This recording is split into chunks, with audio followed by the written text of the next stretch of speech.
निर्देश उल्लेख कले गोटे साधारण गछ जीवन काल भितर मनीष को खाली दौर अम्लजान 20,000 टकर दौर तो पत्र स्वच्छ वायु दौर हिसाब कर गोपबंधु मल्लिक ये जो आमर सिटीजन ह्यूमन राइट्स क्लिनिक तार मो अध्यक्ष अच्छी पूर्व मु पुलिस विभाग में कार्य करी। आजिर कार्यक्रम हूँ आम 12तम राष्ट्रीय मानव अधिकार समावेश ये आहूत करूँ। बालेश्वर आहूत कर कारण रोचे जे बालेश्वर गोटे उपकूलवर्ती अंचल मु नासारू जो तार चित्र तार जो वैज्ञानिक माने गोटे आकलन करिसंती तो 2050 मसीहा बेलू बालेश्वर सहर निश्चिन्न हो जाइथिबो। परिवेश को जदि आम सुरक्षा न करूँ परिवेश पर चिंता न करूँ एवं परिवेश सहित मनीष केमती जीवन यापन कर से विषय जदि कार्य न करूँ ताहले दिन हुए तो आसब जो माने वैज्ञानिक माने आकलन करिसंती बालेश्वर सहर निश्चिन्न हो जनबसति रहा। ओडिशा रे ब्रह्मपुर चांदवाली बालेश्वर पुरी आमर जो रही उपकूल अंचल रही बालियापाल ए एरिया सब निश्चिन्न हो 2050 बेलू वैज्ञानिक माने एटा आकलन करछंती। तेणु केमिति रक्षा करा जाई परिबो माननीय यशस्वी प्रधानमंत्री जो थिले अटल बिहारी वाजपेयी सागरमाला प्रोजेक्ट कथा से चिंता करथिले नदीर संयोजीकरण कथा करथिले। जदि नदी संयोजीकरण होबो एवं सागरमाला प्रोजेक्ट होबो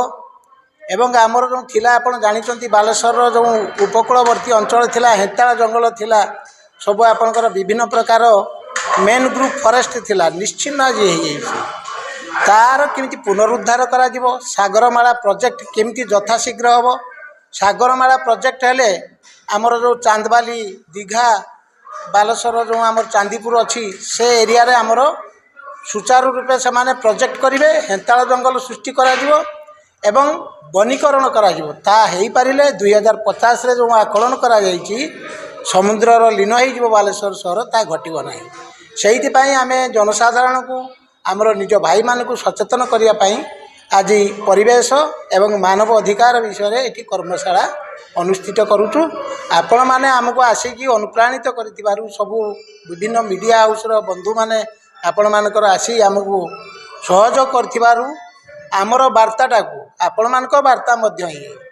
आमर वार्ताटा को आप लोक मान पाखे पहुँचे भाई मान पाखे पहुँचवा द्वारा आम के बालेश्वर सहर को सुरक्षित करूँ से आज आमर ये कार्यक्रम बालेश्वर एटा द्वितीय कार्यक्रम थिला।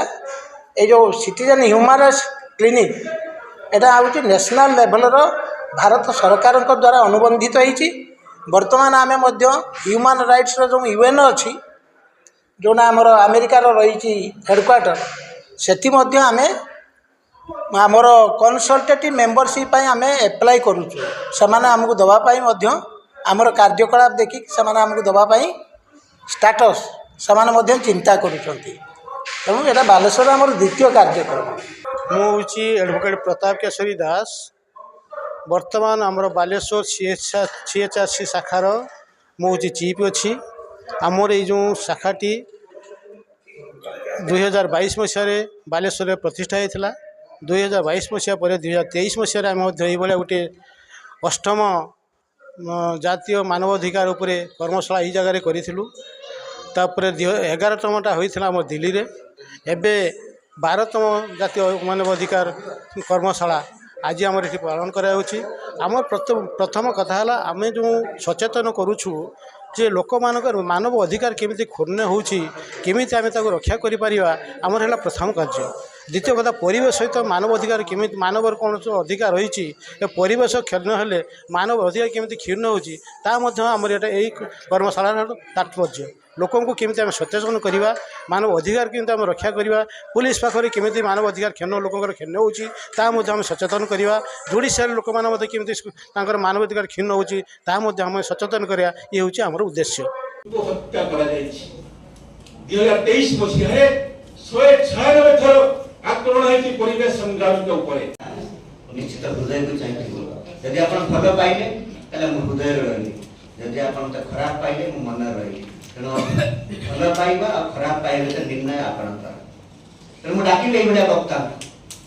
जे आंदोलन विप्लव विप्लव संग्राम मनुष्यटी दुख दुर्दशा पड़ुवा